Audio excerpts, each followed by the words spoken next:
Good afternoon, everybody. So today I issued an administrative order that implements a process to ensure the state of Alaska is in compliance with the U.S. Supreme Court ruling in Janus. Janus decision compels the state to take action to protect state employees' First Amendment rights, as we know. But when I took office, I asked the Attorney General and our commissioners, as well as division directors, to do an assessment of their divisions, departments, and any and all administrative orders. With that, Attorney General Clarkson took a look at the Janus versus AFSCME decision, the Supreme Court ruling that occurred last year, June 2018. So the question that I asked them to look at was whether we're in compliance or not. And as you know, as a result of that, the Attorney General issued his own opinion.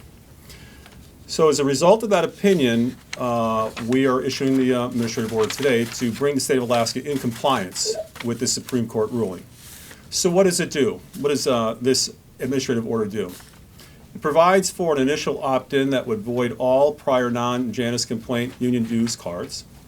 It allows employees to opt in or out of paying dues at any time. Provide state employees a clear statement of their First Amendment rights and clear language for employees to waive these rights, the specific language to be subject to bargaining. It instructs the state to collect opt-in and opt-out waivers to ensure that the requirements of Janus are met. And it instructs the state to negotiate the frequency, the process, for renewing opt-in waivers to make sure these waivers are valid. And we've got the Attorney General here, as well as Department of Administration Commissioner Shabaka. And at this point, I'd have them come to the podium and be able to answer any questions you may have regarding the legal issues, the constitutional issues, and the implementation issues. Thank you, sir. So as the governor explained, he asked me and the Department of Law to take a look at the Janus decision that came out in June of 2018 to determine whether the state was complying with that decision. And we determined that the actions that the former administration took, although partially complying with Janus, did not fully comply with the Janus decision. In particular, what the former administration put in place was an opt-out process where employees were given a short 10-day window each year to opt out of the union, and if they didn't opt out during that 10-day window or voice any choice one way or the other, they were presumed to be in. That is absolutely unconstitutional. It violates the Janus decision. So we're bringing the state into compliance with Janus. And under our interpretation of Janus, it requires four things. One, the employees have to make an affirmative choice to opt into the union. So this is all about employee choice. The unions that are out there, I've read some public statements where they're saying this is about trying to squelch employee choice, union busting. That's nonsense. This is all about free choice for the employees. Any employee who wants to opt into the union can do so. It's the employee's choice. What the state's obligation, according to Janus, is to make sure that the state has clear and compelling evidence that that employee has made their own voluntary, knowing choice. So it's all about employee choice. They make their own choice. The unions that have sparked the litigation that we're involved in right now and actually filed a countersuit, it's remarkable. They're actually arguing employees who want to opt out of the union are not allowed to do so. They're stuck in the union. Even though you want out, you don't agree with us, you have to keep paying us money. That's not employee freedom. That's not employee choice. That's the opposite of that. And so the other thing that Janus requires is it's the state's obligation to have clear and compelling evidence of what the employee's choices are. And so the state, in order to ensure that it has that clear and compelling evidence, has to implement the process. It'll be a simple process. Commissioner Shabaka will talk to you about that in more detail. Employees will maybe simply have to go onto a web page, click a box that says, yes, I want to opt into the union, and then have a confirming email exchange by which they confirm that, yes, they are the ones that made the choice. It's that simple for someone to opt in. But if they haven't opted in, according to the U.S. Supreme Court, the state is not allowed to presume that an employee has made a choice to opt in to the union. And lastly, because the state has to have clear and compelling evidence that the employee has made an affirmative choice to opt into the union, we think that that has to be a contemporaneous decision by the employee, because there is no constitutional right that you waive it once, you waived it forever. Waivers become stale as circumstances change. Unions engage in some conduct this year, some speech this year. They do different things, different speech next year. Those employees have a right to make their choices contemporaneously. And so we've advised the governor that the waiver by the employees, the opt-in, should be at least annual, so the employees can have a chance to think about the current circumstances when they opt in. But again, it's a simple process, and it's all about employee choice. Thank you very much. Good afternoon. Starting today with the issuance of this administrative order, the Department of Administration will begin the process of setting up a system that allows employees to clearly and affirmatively let us know that they want union dues or fees deducted from their paychecks. We will be working with the unions in the process for developing this system. Until that system is developed, we will continue deducting fees and dues from paychecks as members have asked us to do. Once the system is developed, employees will have to let us know through the system that they want union fees and dues deducted from their paychecks in order for union fees and dues to be deducted. We expect that it'll take us until around December 2nd to have the system up and running. We intend to have employees get a 30-day notice that the system will be up and running. We intend to create a system that is both electronic and to provide also mail-in options, knowing that many of our employees don't have easy access to an electronic system. We have provided you with a timeline for implementation. If you have any questions about that, I'm free to answer them at this time. Will this be retroactive? I'm sorry, meaning will we be, Because you're not doing it right now, obviously, but will they go back to whatever the point is to start deducting if they want to deduct? if they wanted, so right now, all of our employees who are in member status and having their dues and fees deducted, we will be continuing to deduct those union fees and dues. So in that sense, it is currently, we're currently under the Walker administration process, if you will. So I think that answers the retroactive question. It's kind of like we are in retroactive status, if you will. But once the new system comes online, everybody will have to reaffirm to us that they want to be, they want to have their union dues and fees deducted in order for us to have that clear and compelling evidence that they want to have their fees deducted so that we're not violating their First Amendment rights. Actually, Matt, if they wanted to, don't want to contribute, would that go back?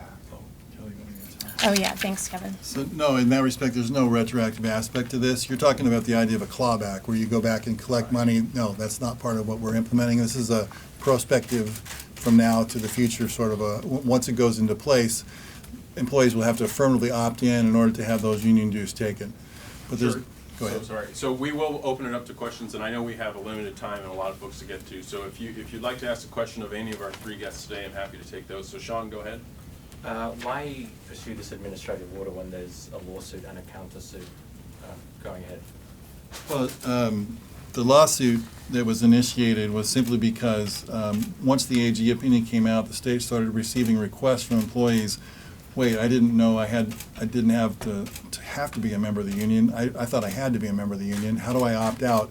And the state decided to go ahead and honor those requests because that's what Janus requires, that's what the Constitution requires. You can't force someone to be a member of an organization and support that organization's speech when they don't want to. That violates the First Amendment. So that's the litigation started because we told the unions what we were going to do. We're going to honor those requests to opt out, and the union said, no, you can't do that. You have to have those people in the union. You have to continue to take the money out of their paychecks and give it to us. That's absolutely wrong. It's unconstitutional. So we filed an action to protect those employees' rights to be able to have the state honor the opt-outs. So that's why the litigation started. The union now has filed suit basically arguing exactly, I brought a copy of their brief. They literally want the state to not process a union member's withdrawal for dues authorization. They want the state to continue to collect dues from employees who do not want to be members of the union. And so why litigation, or why an AO instead of litigation? Because the AO puts this plan in place in the time frame that the governor's going to move forward. Simply because the unions have objected doesn't mean the governor stops. And so the AO goes forward. But then if the suit or the countersuit results in, say, the state losing, wouldn't that make the system, wouldn't that just resolve the system that's being designed? Well, if you lose, you lose, yeah. So, I mean, but we're not planning to lose. We think the Janus decision is clear. We think the court requirement is clear. We're going to litigate to protect employees' rights to make their own choice. Again, it's all about employee choice. But yeah, whatever the court's ruling will be in the future, we'll honor it. But we're going to have a lot to say before that ruling comes down. Nat? Nat Hurst with Alaska Public Media. It's for the governor, maybe. I mean, do you see a role in Alaska's sort of politics and workforce for robust public sector unions? Do I see a role for unions? That's up to the membership to determine that. And but we've had a role. I mean, we've had unions in the state of Alaska for basically ever since statehood, and I don't see that personally. I don't see that changing radically. But again, that's up to the members whether they want to be part of it and or not. I mean, do you see unions as providing value to workers, and what value do they provide if you see them providing? Again, you're going to get a better answer if you talk to the workers. There will be some workers that say that they do provide value, that they do provide protections and negotiating power. And you'll have others that may say differently. Okay. Can we go, Jeff? Jeff Lanfield, I was wondering, if people opt out of the dues, do they still get the benefits of collective bargaining, and does the union still have to represent them if they're not paying the dues? They do. They do. Is it fair? Well, how fair is it to require someone to support the speech and the activity of a union and organization they don't want to be a part of? But if they don't pay, they shouldn't get the benefits, right? But they do. You're going to have to talk to the U.S. Supreme Court about that one if you don't agree with it, Jeff, I guess. But the law is, no, you don't have to be a member of the union. You don't have to support that union with fees in order to support either their collective bargaining activity, their speech activity, which can be political in nature. That's simply the law. And so. On that, Kevin, Jeff, we've also made clear to our union partners that we're more than happy to let those people out of the unions if the unions are willing and happy to do that. We're just happy to talk directly to them as employees of the state so that they're not in a position of having to bargain on behalf of and represent people who aren't contributing to them. Okay, so we have a couple reporters on the line that I'd like to go to. To any of the reporters on the line, now's your opportunity to ask a question. Hey Matt, this is Becky with the Associated Press. I have a question for the Attorney General. Can you guys hear me okay? Yep, go ahead, Becky. Some of the filings from the union yesterday had indicated they filed a grievance, and that was part of the process being worked through. And I wonder why take this additional step of the administrative order at this point and implementing something until that grievance process has played out? Well, I guess the answer is the same as with the litigation. It'll play out the way it plays out, but a contract that is unconstitutional is really no contract at all. The Constitution is the supreme law that we have to comply with. And so this is actions being driven by the U.S. Supreme Court's decision in Janus. Okay. We have time for a couple more questions on the line. Any other reporters? Yeah. Matt, James Brooks here from the Anchorage Daily News. Go ahead, James.